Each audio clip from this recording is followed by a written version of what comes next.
Hey guys, Jason back for another statue review. Today I'm going to be reviewing XM Studios Black Cat. Not a new statue by any means, but I'm packing all my statues up because we're moving to a new spot. So I'm kind of going through some of these older pieces and I'm like, I've never reviewed a lot of these, so let's get into them. I'm excited to review Black Cat because to me, this is the definition of an underrated piece. I think that she's probably, in terms of female statues, my favorite portrait, like full stop, my favorite female portrait. This one here, she has a switch out as well, and also just like there's so much uniqueness in this statue. You don't see this type of more horizontal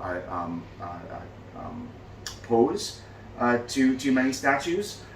It's super unorthodox. The base itself is something really interesting and original. I love this piece. So I'm really looking forward to kind of walking through it with you guys. So I will do that now.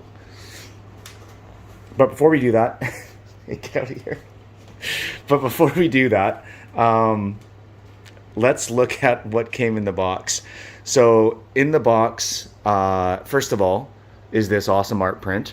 It's interesting because I think that either they have a different, or they had a different artist when this statue came out, or this artist has just sort of evolved his or her style, because this certainly isn't the same type of art that they now have in the XM art prints.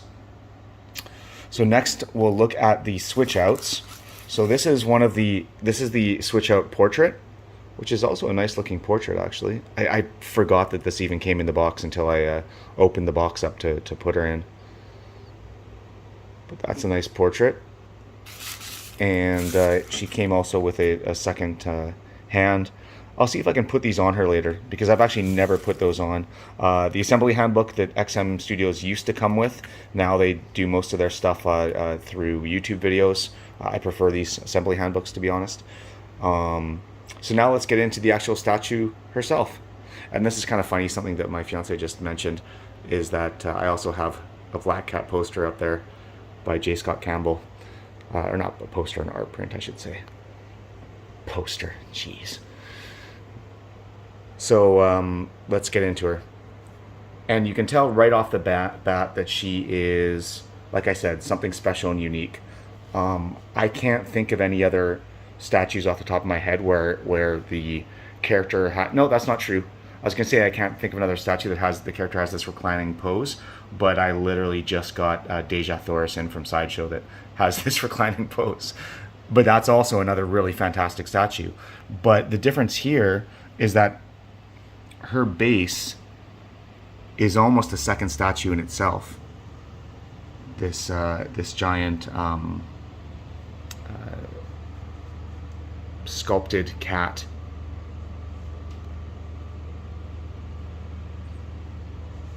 She's really easy to move around as well, because she's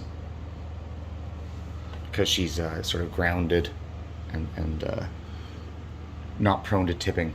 So let's get into her from the portrait down, because this is a truly beautiful portrait, in my opinion. Look at the profile. Beautiful green eyes. I just love the pursing of her lips. It's done so well. It's painted so well.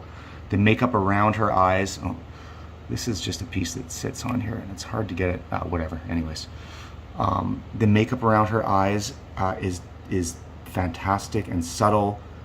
Look at the eyebrows even are individually painted in there. I just think that this portrait, like that right there, is such a beautiful picture. I actually took some pictures from my Instagram page with that exact angle. But I just can't get enough of her portrait. For me, that makes the entire statue. But that's not all there is. Not all the praise I have for this statue. So the paint is really nicely done. You can see that the sculpt is great in the hair, but there's also shades of kind of more bluies and purples in with the white to give it some depth, which is really nice. The hair or the fur around her her top is actually some of the paint is almost what's the word I'm looking for? Well, you can see it's shiny, for lack of a better term, it's shiny, which is cool. It gives it kind of a pearl look, which I think is an awesome touch and makes it stand out from the white hair on her head as well. And when you come down into her leather, the leather is all really nicely done. It has some great texturing in sort of the more breathable areas of her outfit here. Again, more of this sort of pearl white fur along her arms. The zipper is meticulously done, and now we have another type of paint here, which gives this part of the leather a more shiny look. So we have 3 different types of leather on this outfit. You have just sort of this matte leather, you have the breathable sort of material, and then you have this kind of shiny leather. I think that's really, really well done. The belt, now the belt even looks like another type of another treatment of this sort of leather look, because it doesn't look the same as this matte, but it's not as shiny as this. Man, this is the statue that just keeps on giving. Super impressive. Fun little pouch along her waist there. I mean, I didn't mention it, but obviously her body and her sculpt and proportions are beautiful. Really nice. I mean, like, thick thighs, really beautiful curves, thin waist, but somehow still kind of believable, like not hyper exaggerated. Just really nice. If you look in here, this is the same. You know what? So this is even different than this. This is a bigger sort of mesh, and then it gets really thin on the insides of her legs. Just, I'm so impressed. Look at the stitching along her her outfit here. The level of detail in this statue is phenomenal. Really, I don't remember the last time that I saw this level of intricate detail in a piece, and I've been reviewing a bunch of XM and Prime 1 statues lately, but this is, I mean, it's nearly flawless. I can't see anything here that I'm not liking. A little bit of dust here, sorry. Can't see anything I'm not liking other than the dust, but that is my fault. So that's just her, and like I said, beautiful. Like flawless. I would honestly say it's flawless. Like a diamond.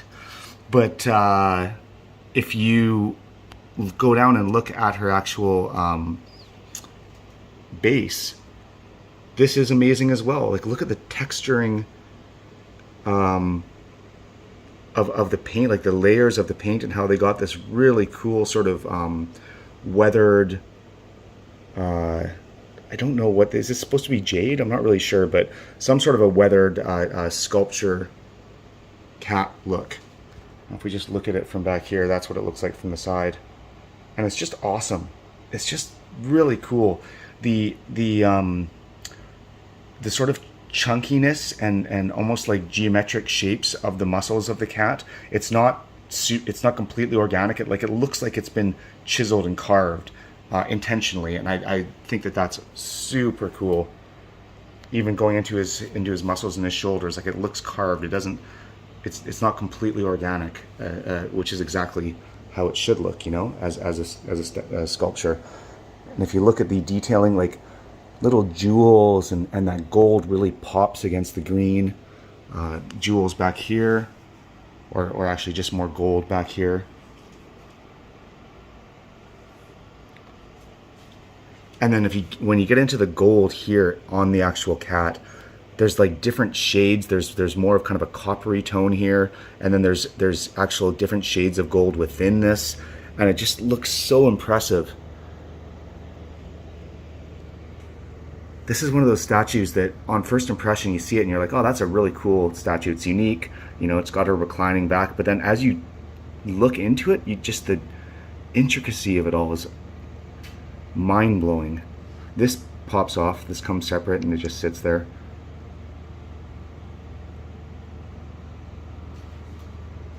And then his eyes are even jewels. And then there's jewels on his paw, on his front paws as well.